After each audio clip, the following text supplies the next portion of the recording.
Hello అందరికీ, నేను ఈరోజు ఒక కొత్త రెసిపీ ట్రై చేసా. అదే క్యాబేజ్ పకోడీ. ఇక్కడ మేమిద్దరమే ఉంటాం కాబట్టి మాకు మొత్తం క్యాబేజ్ అవసరం ఉండదు. అండ్ మిగిలిన క్యాబేజ్ మళ్ళీ కర్రీ చేసుకొని తినలేము. అండ్ ఎక్కువ రోజులు కూడా ఉండదు కాబట్టి ఇలా ట్రై చేసా.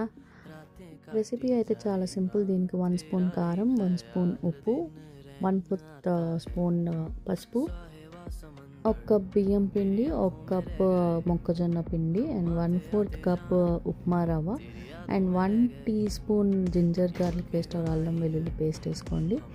అంత దీన్ని బాగా కలుపుకోండి. క్యాబేజ్ నుంచే వాటర్ వస్తాయి కాబట్టి ఎక్స్ట్రా అవసరం లేదు, బట్ మీకు అలా రాకపోతే వేసుకోండి. నేను దీన్ని ఎయిర్ ఫ్రైయర్లో ట్రై చేశా కానీ అంత బాగా రాలేదు, అందుకే మళ్ళీ డీప్ ఫ్రై చేసా. డీప్ ఫ్రై కాబట్టి అప్పుడప్పుడే చేసుకోండి, రెగ్యులర్గా చేసుకోకండి, హెల్త్కి మంచిది కాదు. Okay, bye.